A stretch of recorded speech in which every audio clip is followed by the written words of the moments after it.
jungle. Audio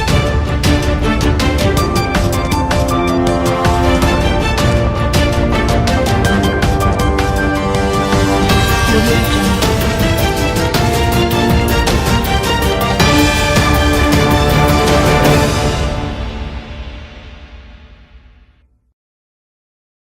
በሀገራችን የግብርና ምርታማነት ላይ ትልቅ ተጽዕኖ ይፈጥራል ተብሎ የሚጠበቀው የጎዴ ማዳበሪያ ፋብሪካ ግንባታ በተሳለጠ ሁኔታ እየተከናወነ እንደሚገኝና በአጭር ጊዜ ውስጥ ተጠናቆ አገልግሎት መስጠት እንደሚጀምር ተገለጸ።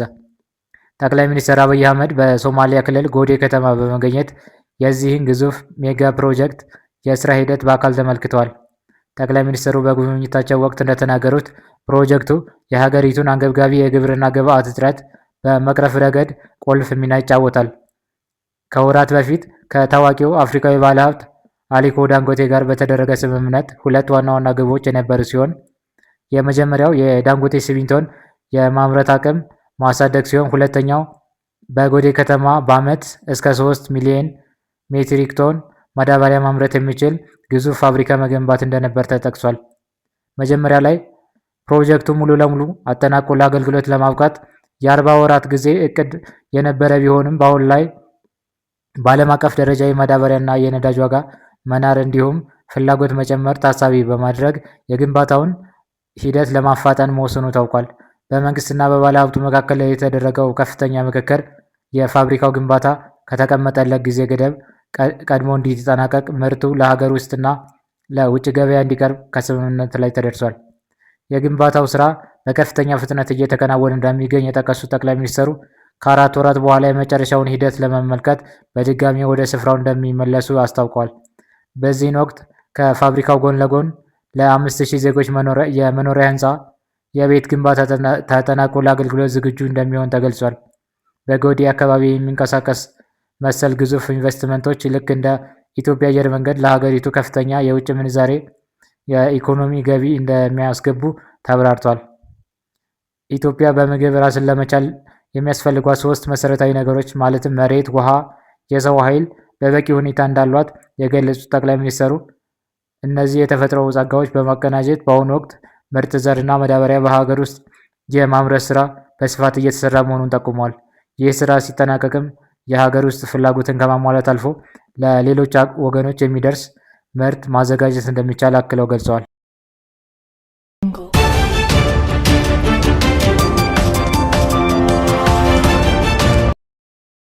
የአሜሪካ ጦር በሶማሊያ ላይ የአየር ጥቃት ሰነዘረ። የአሜሪካ የአፍሪካ እዝ በሶማሊያ በሚገኘው የአሸባሪው አልሸባብ ቡድን ይዞታዎች ላይ ድንገተኛ የአየር ጥቃት መፈጸሙን አስታውቋል። የአሜሪካ ጦር ይህንን እርምጃ የወሰደው የሶማሊያ ብሔራዊ ጦር ከአልሸባብ ታጣቂዎች ጋር እያደረገ ያለውን ውጊያ ለመደገፍና የአሸባሪው ቡድንን የማጥቃት አቅም ለማዳከም እንደሆነ ተገልጿል።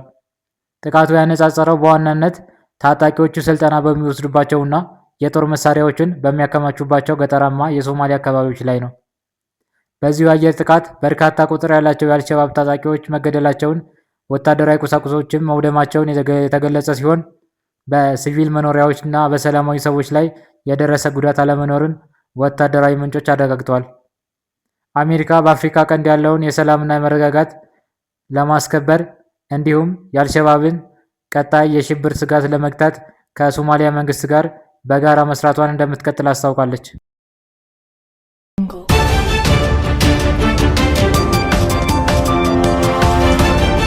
ሩሲያ አስቸኳይ ጊዜ አዋጅ አወጀች።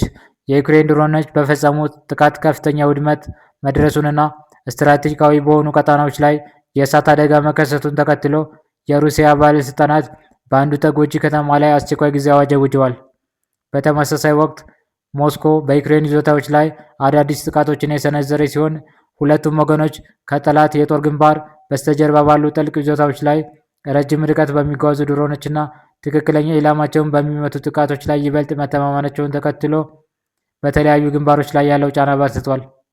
እየተባባሰ የመጣው የጥቃት ማዕበል ግጭቱ መሰረተ ልማትን ወደ ማውደም ሰፊ ጦርነት እየተቀየረ መምጣቱን የሚያመላክት ሲሆን ሁለቱም ሀገራት የሎጂስቲክ፣ የነዳጅ ማጠራቀሚያዎች፣ የአየር መከላከያ ስርዓቶች እና የወታደራዊ አቅርቦት መረቦችን ኢላማ በማድረግ ላይ ይገኛሉ።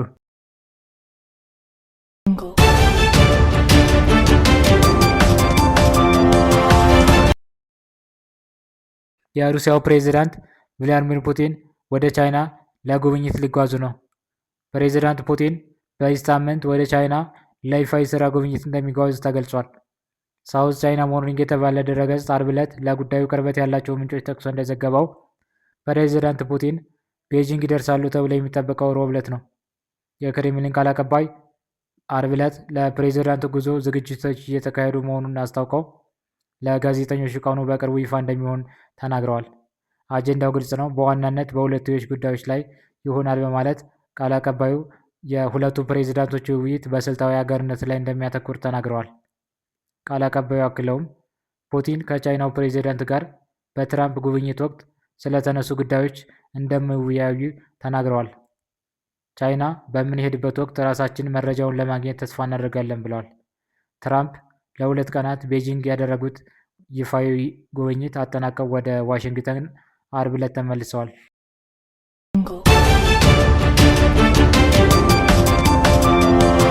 ኤርትራና ግብፅ የነፃ ባህር ላይ መርከብ ጉዞ የባህር ትራንስፖርት ስምምነት ተፈራረሙ።